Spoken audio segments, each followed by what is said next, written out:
আপনি আসেন সেজদায় করতেছেন আল্লাহর ইবাদত, কিন্তু আপনার অন্তর গুনাহ করতেছে, অন্তর জেনা করতেছে। নামাজের মধ্যে আপনি জেনা করতেছেন, রোজা রেখে আপনি জেনা করতেছেন। প্রিয় ভাই, যদি আমাদের চরিত্রগুলোকে আমরা হেফাজতে রাখি, বিশেষ করে যুবক ভাইদেরকে বলবো, যুবতী বোনদেরকে বলবো, এতদিন যা হয়েছে সেটাকে যদি অতীত রেখে জীবনের নতুন পৃষ্ঠা খুলি, আমারে চোখ কোনো পরনারীকে দেখবে না, আর আমারে চোখ আল্লাহর ভয়ে পানি ছাড়বে, আমারে চোখ আল্লাহর কালাম পড়বে, মায়ের চেহারা দেখবে, বাবাকে দেখবে, হালাল জিনিস দেখবে, হারাম জিনিসে চোখ দেখবে না। এই প্রতিজ্ঞা যদি আমরা কোনো যুবক করতে পারি, কেমন যেন আমি জাহান্নামের পথ থেকে লাফ দিয়ে জান্নাতের পথে চলে আসলাম, কেমন যেন আমি জাহান্নামে পড়তে যাচ্ছি সেখান থেকে ঝাঁপ দিয়ে জান্নাতের দিকে ঝুঁকে গেলাম। আল্লাহ আমাদেরকে সবাইকে তওবায়ে নাসুহা করার তৌফিক দান করুন। প্রিয় ভাই, এই চোখের গুনাহ, এই চোখ দিয়ে যে হারাম জিনিস আমরা দেখি, এটা কত জঘন্য, এটা কত জঘন্য। এই অপরাধ, এর রেশ, এর প্রভাব, এর অ্যাকশন, এটা বহু সময় পর্যন্ত থাকে, অনেক সময় বছরকে বছরও থাকে। চাইলেও এটার অ্যাকশন থেকে মানুষ বাঁচতে পারে না। আপনি একটি অন্যায় কাজ করছেন, একজনরা একটা গালি দিয়েছেন, এটার আর রেশ থাকে না, বরং পরক্ষণে মনে উঠলে খারাপ লাগে যে লোকটাকে গালি দিলাম, ঠিক না বে ঠিক? আপনি একজনের প্রতি অবিচার করছেন, সাময়িক অবিচার করছেন, অন্যায় করছেন, শেষ হয়ে গেছে, শেষ। কিন্তু আপনি চোখ দিয়ে একটা হারাম জিনিস দেখছেন, সেটা মোবাইলে হোক, টেলিভিশনের পর্দায় হোক, সিনেমার পর্দায় হোক, কাগজে প্রিন্ট করা হোক, অথবা রাস্তাঘাটে হোক, এই হারাম জিনিসটা দেখে আসার পরে আপনি নামাজে দাঁড়াইছেন, ওযু করে সেজদায় গেছেন, আল্লাহর সবচেয়ে কাছাকাছি চলে গেছেন সেজদায়, ঠিক না বেঠিক? বান্দা সবচেয়ে আল্লাহর কাছে যায় কখন?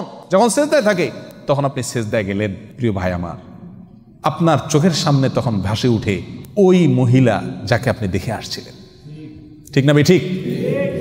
এমনও হয় মাসকে মাস চলে গেছে, বছরকে বছর চলে গেছে, কিন্তু সেই গুনাহের স্মৃতি মাথায় ভেসে ওঠে। আপনি আসেন সেজদায় করতেছেন আল্লাহর ইবাদত, কিন্তু আপনার অন্তর গুনাহ করতেছে, অন্তর জেনা করতেছে। নামাজের মধ্যে আপনি জেনা করতেছেন, রোজা রেখে আপনি জেনা করতেছেন, ঠিক না বেঠিক? এত জঘন্য গুনাহ এই চোখের গুনাহ। প্রিয় ভাই, এগুলো হলো বর্ডার। একটা দেশের যেরকম কি থাকে, বর্ডার থাকে না? বর্ডার যদি বেদখল হয়ে যায়, তাহলে রাজধানীও কি হয়ে যায়? বেদখল হয়ে যায়, ঠিক না বেঠিক? এই চোখ যদি শয়তানের নিয়ন্ত্রণে চলে যায়, শয়তান আপনাকে দিয়ে যেখানে খুশি সেখানে আপনার চোখ ব্যবহার করে, আপনি আল্লাহর ভয়ে ফিরে আসেন না, দেখা থেকে বেঁচে থাকেন না। শয়তান আপনাকে বলে, এই ইউটিউবের এই লিঙ্কে টিপ দে, এই যে এই মহিলা দেখ, এই যে এই ভিডিও দেখ, ফেসবুকের এটাতে টিপ দে, এই যে এটাতে টিপ দে, এই যে মহিলা গেল দেখ। শয়তান যেদিকে আমাকে টানে, আমার চোখ সেদিকে চলে যায়। যদি আমি এরকম কন্ট্রোলের বাহিরে হয়ে যাই, তাহলে কেমন যেন আমার শরীরের বর্ডার, এই চোখ, মুখ, কান, এগুলো আমার শরীরের কি রে ভাই? বর্ডার। বর্ডারের বিভিন্ন পয়েন্ট থাকে না ঢুকার জন্য, বাইর হওয়ার জন্য? এই কান, নাক, মুখ, চোখ, এগুলো হলো আমাদের শরীরের কি রে ভাই? বর্ডার। এই বর্ডারগুলো যদি শয়তানের নিয়ন্ত্রণে থাকে, এগুলোকে যদি শয়তান তার যেখানে খুশি সেখানে আমাকে দিয়ে ব্যবহার করায়, তাহলে আমার শরীরের যে রাজধানী অর্থাৎ কলব, আমার যে অন্তর, সেটা কার দখলে যাবে? শয়তানের দখলে যাবে। সারাদিন যেটা দেখবো নামাজে সেটাই মনে আসবে, অন্তরে সেটাই আসবে। প্রিয় ভাই, এই চোখের গুনাহকে আমরা গুনাহ মনে করি। এর একটা অন্যতম কারণ হলো, এই গুনাহটা করা খুব সহজ। চুরি, কি বলেন?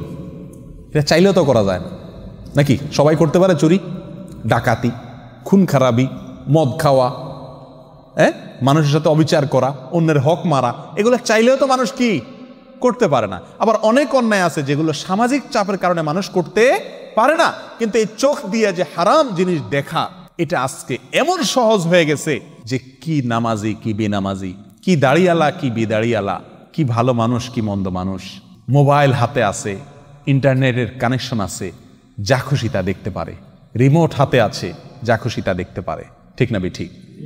শয়তান তখন আমাদেরকে প্ররোচিত করে, আমাদেরকে বিপদগামী করে, আমাদের দিয়ে হারাম কাজ করায়, আর করতে করতে করতে করতে একসময় বেহায়া হয়ে যায়, নির্লজ্জ হয়ে যায়, এরপর এটা নেশায় রূপ নিয়ে যায়। তখন বাঁচতে চাইলেও বাঁচাটা কি হয়ে যায়? কঠিন হয়ে যায়। আল্লাহ সুবহানাহু ওয়া তাআলা আমাদেরকে আমাদের চরিত্রগুলোকে ফুলের মতো পবিত্র করার তৌফিক দান করুন। এতদিন আমরা যা করেছি, আসুন আসুন প্রিয় ভাইরা, জাহান্নামের পথ থেকে লাফ দিয়ে জান্নাতের পথে চলে আসি। করবো তো ইনশাআল্লাহ? যে সমস্ত ভাইরা তওবা করবেন, তাদের পূর্বের গুনাহ আল্লাহ তাআলা মাফ করে দিবেন। অতীতে আমরা যা করেছি সেটার জন্য আজ তওবা করি। আমার এই চোখ দিয়ে আমি হারাম জিনিস দেখব না। প্রিয় ভাই, দেখার যে জ্বালা, দেখার যে স্বাদ, এই চোখ দিয়ে আমি হারাম জিনিস দেখলাম, হারাম মহিলা দেখলাম, হারাম মেয়েদের দিকে তাকালাম, সেটা মোবাইলে হোক, টেলিভিশনে হোক, কাগজে হোক, বাইরে হোক, সরাসরি হোক আর যেভাবেই হোক, এই দেখার ফলে একটা নগদ মজা পাই আমরা, তাই না? আপনি একটি মুহূর্তের জন্য একটু আপনার এই মজাটাকে আল্লাহর জন্য কোরবানি করে দেন। আপনি দেখতে পাচ্ছেন একটা ভিডিও লিংক আপনার সামনে আসছে, টিপ দিলেই আপনি দেখতে পারবেন কেউ নাই। আপনি মনে করছেন যে আল্লাহ তিনি আছেন, দেখছেন। আল্লাহর ভয়ে আপনি ওখানে টিপ দিলেন না, ওটাকে ইগনোর করে চলে গেলেন। সঙ্গে সঙ্গে আপনি ইনশাআল্লাহ অন্তরের ভেতরে ঈমানি স্বাদ অনুভব করবেন। ঈমানি স্বাদ করে দেখেন, করে দেখেন, আপনার মনের ভিতরে একটা খুশি আসবে যে আমি আল্লাহর ভয়ে এই একটা হারাম কাজ থেকে বাঁচতে পারলাম, আমার ঈমানের পাওয়ার একটু বাড়ছে। কি বলেন? পরীক্ষা করে দেখেন। প্রিয় ভাইরা, আল্লাহ সুবহানাহু ওয়া তাআলা বলেন, ওয়া আম্মা মান খাফা মাকামা রাব্বিহি ওয়া নাহান নাফসা আনিল হাওয়া ফাইন্নাল জান্নাতা হিয়াল মাওয়া। জান্নাত কোন সব লোকদের ঠিকানা ভাই? কাদের বাড়ি? জান্নাত হলো ওই সব লোকদের বাড়ি, জান্নাত হলো ওই সমস্ত লোকদের ঠিকানা যেই সমস্ত লোকেরা আল্লাহর সামনে দাঁড়াতে হবে। কোন চোখে, কোন লজ্জায় আমি আল্লাহর সামনে দাঁড়াবো, এই কথা মাথায় রেখে হারাম কাজ থেকে দূরে রাখছে, অন্যায় থেকে দূরে সরিয়ে রেখেছে নিজেকে। এরা হলো জান্নাতের মালিক, এরাই জান্নাত হলো এদের ঠিকানা, জান্নাত হলো তাদের বাড়ি। করবো তো ইনশাআল্লাহ? নিজের মনের সাথে যুদ্ধ করবো তো ইনশাআল্লাহ?